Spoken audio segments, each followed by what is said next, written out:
Бюджеттік ақшаны кетірмей қаланы тазартудың жаңа лайфхагын Қызылорда облысындағы ауылдың әкімі ұсынды. Далаға жұмысшыларын шығарып қойып, жауын суын күрекпен тазалатқан. Төретам ауылында осыдан бір апта бұрын қатты жауын жауған екен. Арнайы техниканы қайтем.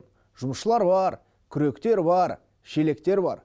Осылай-ақ өзіміз тазартып шығамыз деген болар әкім. Фотоларды өзінің парақшасына ауыл тұрғыны Әділбек Өтебаев салған екен. 21 ғасырдың живой ассенизаторлары деп жазып қойыпты. Фотоларға қарасаң көкейіме тағы да бір сұрақ келді. Еркектер қайда? Әлде Төретамда әйелдер ғана жұмыс жасайды ма? Ауылдағы тазалықты сақтауға бюджеттен 2 миллион теңге бөлінген екен. Экспресс-ка тілшілері әкімге хабарласқан. Дәл осы жердегі суды техника тазалай алмайды. Сондықтан шелекке құйып жатырмыз деп. Ты всего лишь машина. Только имитация жизни. Ал ақпараттың толық